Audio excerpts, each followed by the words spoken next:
Salut à tous, bienvenue. Donc aujourd'hui nous allons parler des plans de travail, des plans de travail, oui. Donc qu'est-ce qu'un plan de travail? Donc c'est ça, le plan de travail. Donc c'est la zone où tout notre travail va se trouver. Donc par exemple, si je prends ici l'outil rectangle, vous allez voir que contrairement à Illustrator et contrairement à Photoshop, lorsque je vais créer, ça va déborder. Vous voyez, ça va déborder. Donc c'est fait comme ça, c'est un peu la différence avec Photoshop.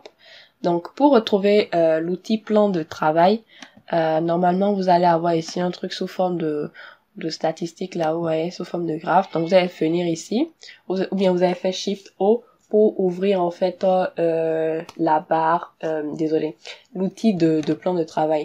Donc lorsque je clique sur plan de travail, chez moi ça s'affiche comme ça. Si chez vous ça s'affiche pas comme ça, c'est pas grave. Généralement d'autres ils ont une couleur grise ou noire derrière, ça gêne pas. Donc déjà si je veux dupliquer un plan de travail, je vais maintenir Alt et je vais glisser, déposer. Genre je maintiens et je tire ça jusqu'à là et je dépose, vous voyez. Donc là ça m'a dupliqué mon plan de travail. Donc si quelqu'un se pose la question, par exemple si j'avais un rectangle ici, si j'avais un rectangle noir par exemple, là on va mieux voir, que le rectangle soit maintenu ou pas, vous voyez. Si je viens sur l'outil de plan de travail, je fais glisser déposer comme ça. Ça ne copie pas parce que ici je n'ai pas coché bouger avec le plan de travail. Donc peut-être ça ne marche pas chez vous, c'est pour ça que je montre ça en même temps. Ici vous allez voir, c'est la même chose. Déplacer ou copier le plan de travail ici, c'est la même chose en fait. C'est presque en fait la barre qu'on a là en haut, on peut dire l'équivalent, c'est l'équivalent de ce qui se trouve ici. Donc si vous n'avez pas ceci, c'est la barre de disons la fenêtre de propriété, vous pouvez aller la chercher ici dans dans Windows. Vous voyez ici, propriété. Donc c'est soit ça, soit vous avez ici la barre de contrôle qui est affichée ici. Donc pour la barre de contrôle, c'est ici, vous allez l'activer. Donc là elle n'est pas active, là elle est active, vous voyez. Donc je vais cocher ici, vous voyez, déplacer avec le plan de travail. Donc c'est les éléments qu'on va déplacer, vous voyez. Là je viens de créer une copie de ce plan de travail, et en copiant ce plan de travail, genre la dimension et tout, ça a aussi copié les éléments qui se trouvaient à l'intérieur, vous voyez. Donc, si vous ne voulez pas, par exemple, copier les mêmes éléments, mais copier la taille du plan de travail, oui, parce que sur Illustrator ici, par exemple, vous voyez, je viens de créer un nouveau plan de travail, vous voyez. C'est comme si je créais une zone, quoi. Donc, je viens de créer, par exemple, ça peut être mobile, et là, ça peut être un truc sous forme de desktop.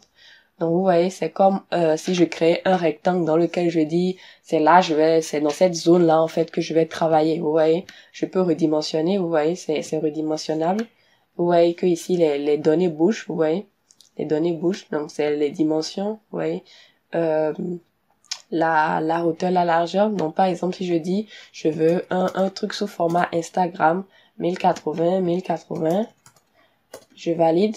Vous pouvez directement entrer les données sans devoir reprendre à nouveau, vous voyez. Donc c'est très pratique, vous n'avez même pas besoin d'aller chercher ça quelque part. Ça se trouve directement ici. Donc pareil, hein, vous pouvez décider de changer ici par exemple l'orientation en mode paysage, en mode portrait, paysage, portrait. Ça se trouve aussi ici, portrait, paysage.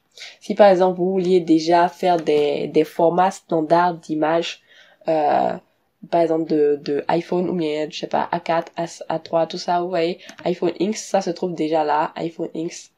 Pareil ici, hein, vous voyez, iPhone 7, iPhone 8, vous voyez. Et donc ça se redimensionne, c'est à votre guise quoi, vous voyez. Donc pareil, je peux décider de supprimer un plan de travail, vous voyez, delete, ou faire un nouveau. Donc quand je fais un nouveau, ça me fait un nouveau qui a les mêmes dimension que le précédent, vous voyez, que le précédent. Donc, supposons j'avais fait un petit carré comme ça. Quand je vais faire nouveau, vous voyez, c'est toujours la même taille, en fait, un tout petit comme ça. Donc là, je peux supprimer, vous voyez, supprimer, ou aller directement ici, en fait, vous voyez. ici, vous avez les calques, vous avez là, les plans de travail en fait. Donc le plan de travail 1, vous allez voir ici, il y a un petit chiffre là, 1, 2, 3. Ce n'est pas l'ordre dans lequel vous définissez en fait. C'est pas parce que vous allez mettre ça dans cet ordre, genre 1, 2, 5, et genre 3, 4, ainsi de suite. C'est pas parce que vous faites ça en fait que Illustrator va savoir en fait lequel est premier, lequel est deuxième. Vous voyez? Ici par exemple, vous voyez, il occupe la place 3. Pourtant, son nom c'est comment dire ça? Le 7, vous voyez? Ils ont mis son nom ici, quelque chose 7. Donc plan de travail 7. Donc c'est pas parce que vous avez mis ici celui-là la position de 3 que ça signifie en fait qu'il sera 3. Illustrator le considère comme cinquième. Donc, ce que vous pouvez simplement faire, c'est simple. Hein. Si vous voulez qu'il vienne à la place 3, vous glissez comme ça et vous déposez ça ici. Donc, directement, lui, il va commencer à occuper la place de 3. Vous voyez, devenu 3. Donc, 1, 2, 3. Là, 5, 4. Donc, soit vous allez déplacer ceci, vous allez intervertir les places. Soit vous venez ici encore, vous voyez le nom. Le nom, c'est ça, le nom est là. Donc, vous pouvez directement changer le nom et ça ne gêne pas. Par exemple, si vous êtes en train de faire, je sais pas, une carte de visite, je sais pas, une affiche, tout ça. Donc, ceci peut être appelé carte de visite, ça ne gêne pas. Carte de visite, vous validez. Donc, ceci, ça peut être affiche. Un autre peut être logo, ça ne gêne pas, vous voyez. Logo. Là, vous vous retrouvez directement, en fait. Donc, c'est pas comme sur Photoshop où tout a les mêmes, tout a les mêmes tailles, tout ça. Non, non, non. Vous pouvez faire tout, vraiment tout ce que vous voulez. Si c'est un PDF que vous voulez créer, là, vous faites pareil, en fait. Vous faites, ici, nouveau, nouveau, non. Déjà, vous avez choisi A3, ça vaut, voilà. Non, A4. A4. Et vous faites nouveau. Vous voyez.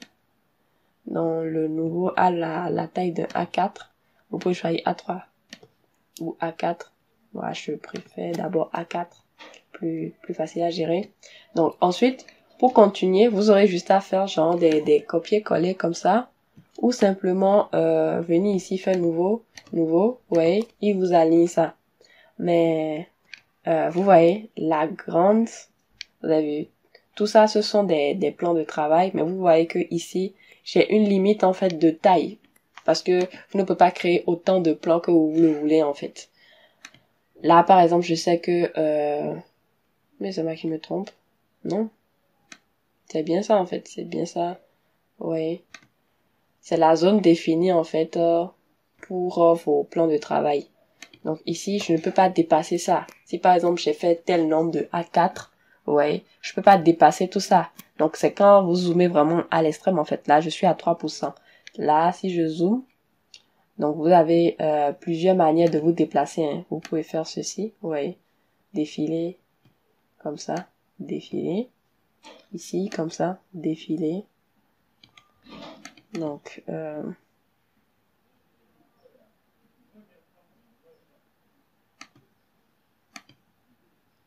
vous défilez comme ça. Ouais. Ou bien, vous pouvez venir ici avec la loupe, faire plus pour zoomer, plus comme ça. Vous avez vu, pour zoomer. Moi, personnellement, je zoome avec ma souris. Donc ça, c'est avec ça, je zoome. Bon, tout le monde n'est pas habitué, mais moi, ça ne me gêne pas de le faire, vous voyez. Ensuite, il y a une autre façon de zoomer sur les plans de travail. Donc ici, vous venez, quand vous avez cliqué ici sur carte de visite, avec Alt, vous maintenez Alt, vous cliquez simplement sur le nom.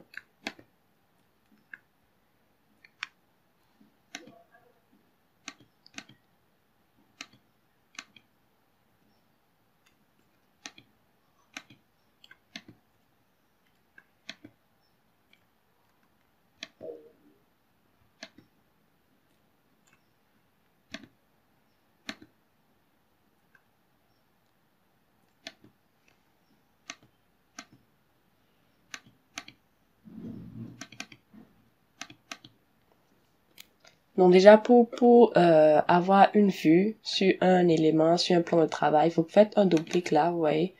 Ça vous montre en même temps le plan de travail, vous voyez. Le plan de travail. Le 15, vous allez voir. Si je me positionne comme ça, voilà, le 15. Donc c'est une autre façon de pouvoir voir ces éléments. Pareil en fait sur les calques, sur les éléments en fait. Quand vous avez cliqué ici, désolé, ici.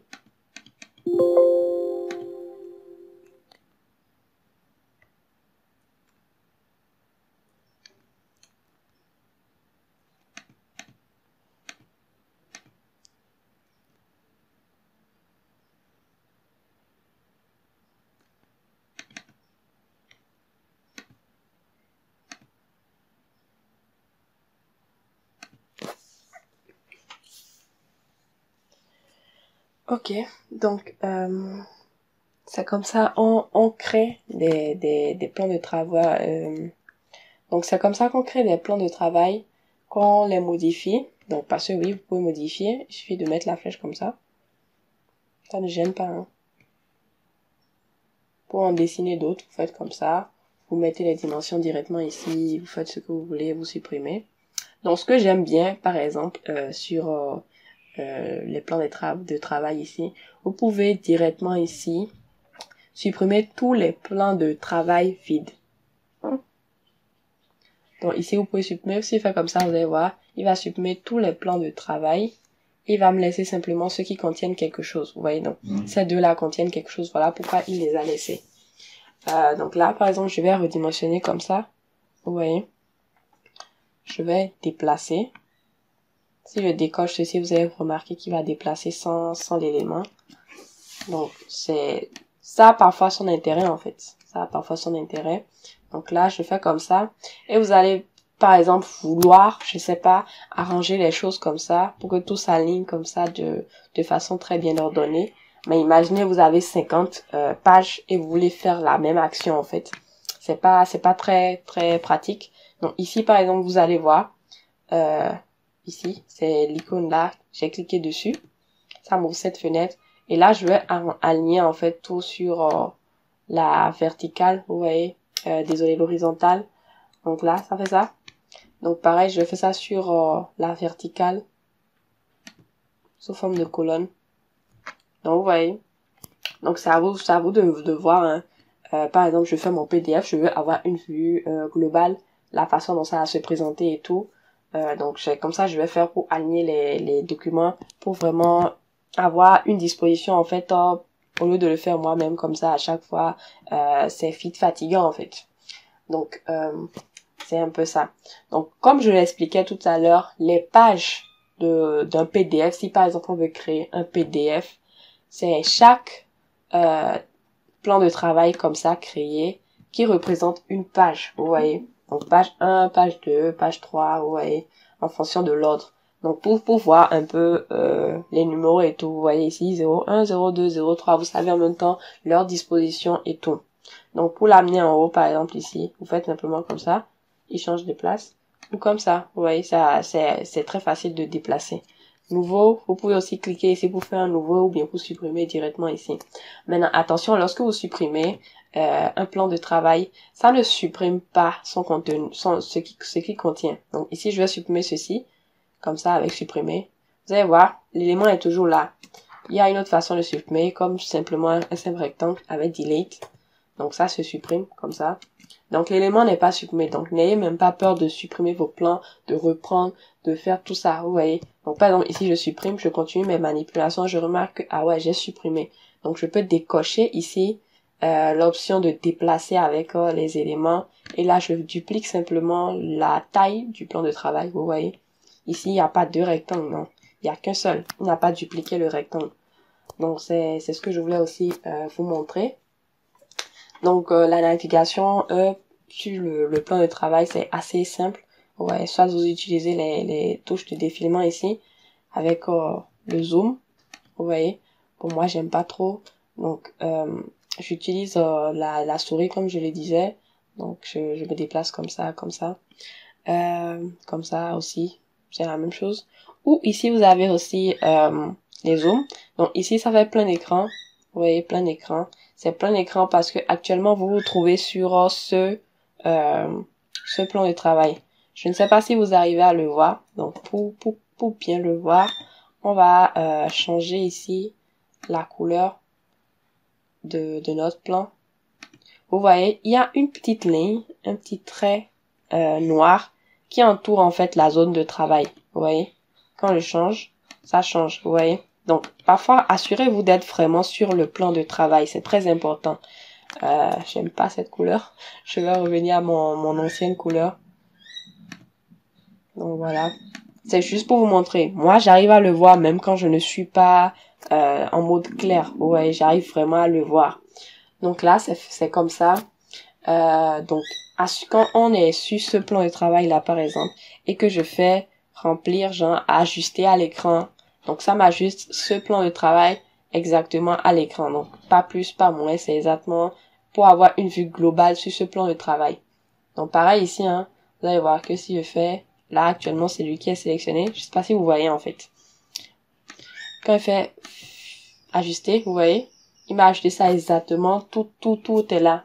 C'est vrai qu'on se demande si c'est vraiment le cas, mais quand on bouge, voilà, ça ne ment pas. Donc, pour déplacer, on l'a déjà vu, vous ne pouvez pas déplacer. Quand vous êtes sur l'outil de déplacement, vous ne pouvez pas déplacer un plan de travail. Donc, c'est seulement avec l'outil de plan de travail que vous pouvez déplacer un plan de travail. Maintenant, lorsqu'on a fait nos créations et tout, si on a fait nos créations, par exemple, là, on a... Bon, déjà, je fais comme ça pour avoir un cercle, pour un peu différencier les choses. Voilà. Comme ça. Donc, quand c'est fait comme ça, vous allez remarquer que la partie qui dépasse en fait le plan de travail ne sera pas pris en compte. C'est vrai que ça s'affiche, mais ça ne sera pas pris en compte en fait. Il va juste considérer la partie qui est présente ici. Donc, pour enregistrer, vous faites Save As. Et vous avez ici, vous mettez le nom. Vous voyez, vous mettez le nom. Donc, non. Désolé. Donc, non. Ici, vous avez le format AI, donc c'est le format de Illustrator, comme je le disais tout à l'heure, c'est le format de Illustrator. Vous avez le format PDF, parce que je disais aussi qu'on pouvait faire des PDF tout à l'heure. Le format EPS et SVG. Donc, on va commencer déjà avec le format AI. Moi-même, personnellement, je n'enregistre pas souvent, trop souvent mes créations sur AI, je les enregistre plutôt sur PDF. Là, ça me permet directement, quand j'ai envie de voir de quoi il s'agit, de faire juste un double-clic, ça s'ouvre comme un PDF. Mais c'est un PDF modifiable, en fait. C'est un PDF que je peux modifier sur Illustrator qui réagit parfaitement, en fait, comme un... Désolé, qui réagit parfaitement comme un fichier AI. Donc, ça ne gêne pas. Donc, moi, je mets souvent en PDF, mais on peut mettre en AI. Ça ne gêne pas. Donc là, j'enregistre. Et puis, voilà, ça va s'enregistrer. Vous aurez un truc qui ressemble à ça.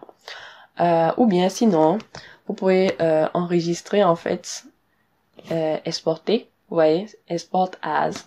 Sous format, en fait, d'image simple. Donc, je vais faire la vidéo suivante pour expliquer la différence entre les images de Illustrator et les images de Photoshop. Donc ici vous avez les formats basiques des images. Donc PNG, je sais pas, c'est parce que j'ai pas JPEG. Ok, JPEG, PNG, vous avez même le format Photoshop, vous voyez. Donc parfois, je sais pas, certains, par exemple moi parfois je suis confrontée à transformer mon travail Illustrator en format PSD. Pour des raisons, par exemple si je travaille avec quelqu'un qui ne maîtrise pas encore Photoshop, parfois je suis obligée. Ou bien moi-même, je sais pas, pour m'amuser, pour refaire, bien voir comment ça se présente. Bon, donc la conversion est plutôt pas mal, ça convertit les choses plutôt bien. Donc, vous choisissez ici par exemple JPEG, PNG et vous exportez sous format d'image simple. Voilà. Donc, là, quand vous allez le faire simplement comme ça, sans cocher cette case ici, il va vous exporter en fait, lorsque c'est pas coché, il vous exporte tout en fait, comme vous le voyez comme ça en fait, sous forme d'image. Donc, on va faire un exemple. là je fais comme ça, image. Ouais, c'est ce que vous aurez en fait. Ouais, c'est une image comme ça exactement vous aurez.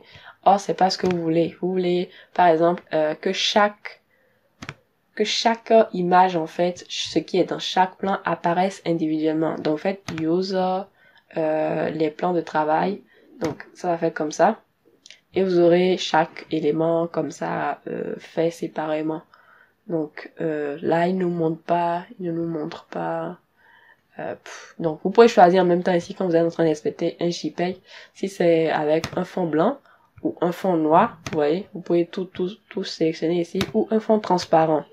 Donc là, j'arrive pas à défiler sur les autres plans de travaux, désolé, les autres plans de travail, donc je pourrais pas voir. Donc voilà, ça vous exportez chacun un à un. Donc c'est ça. Donc j'espère vraiment que ça vous aura été utile et que vous avez compris quelque chose. Ne sautez surtout pas les vidéos parce que c'est vrai que on a l'impression que c'est très facile à prendre en main, ça ressemble beaucoup à Photoshop, mais parfois c'est pas la même logique. Par exemple, certains vont croire que ok, ça dépasse, comment faire pour que ça ne dépasse pas, il faut que je supprime tout ça, alors que non, c'est même pas considéré en fait. Donc on se retrouve dans la prochaine vidéo.